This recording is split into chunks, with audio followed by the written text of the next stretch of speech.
HarperTeen and Harper Audio present My Calamity Jane by Cynthia Hand, Brodi Ashton, and Jody Meadows.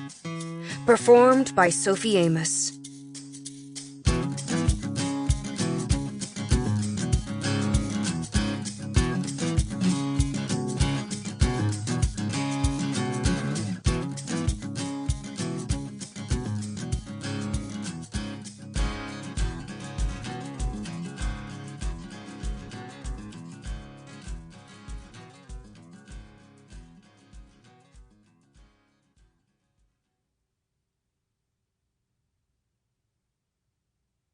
When a man hits a target, they call him a marksman. When I hit it, they call it a trick.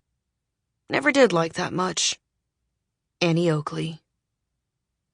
I figure if a girl wants to be a legend, she should just go ahead and be one. Calamity Jane. Prologue. Listen up, y'all. We're gonna tell you the story of Calamity Jane. You might have already heard of CJ. She's one of the most famous names of the Old West. She was quite the character, if you believe the stuff that was written about her in the dime store novels and newspapers of the day. They say she dressed up in breeches, like a man, shooting and swearing with the best of them. That she was a Pony Express rider, a stagecoach driver, a pioneer, a scout for the U.S. Army, a spy, a showgirl, and the love interest of many a notorious gunslinger. The heroine of the plains, they like to call her. And if all this wasn't exactly true, well, it made a good story, so Jane never did try to set the record straight.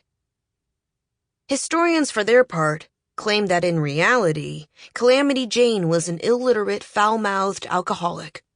They paint her as a lone wolf, a wanderer, a perpetual screw-up who eventually drank herself to death and died alone and friendless.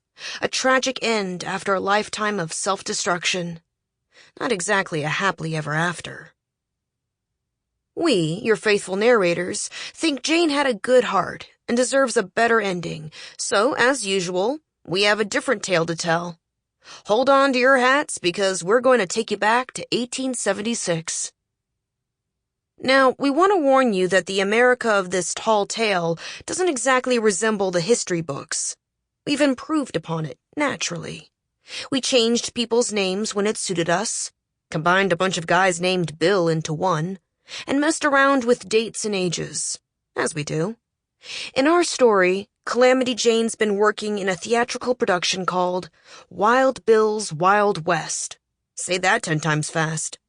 The show was 1 part demonstration, sharpshooting and rodeo-type tricks, and 1 part storytelling, in which Wild Bill Hickok, America's first gunslinger and all-around stone-cold badass, thrilled audiences with accounts about his great adventures hunting garou.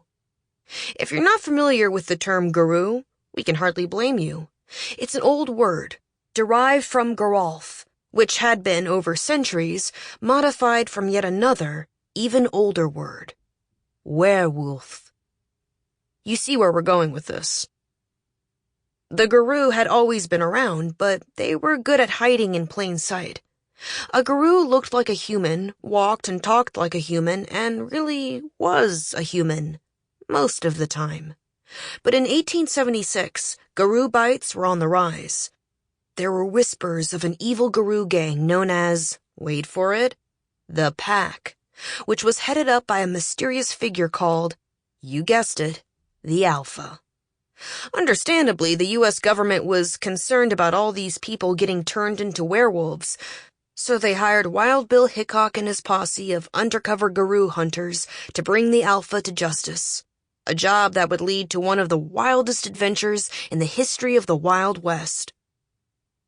That brings us to the 3 not-so-typical teenagers this story is really about. A dashing young feller trying to follow in the footsteps of his famous father. An ambitious but charming sharpshooter determined to prove herself.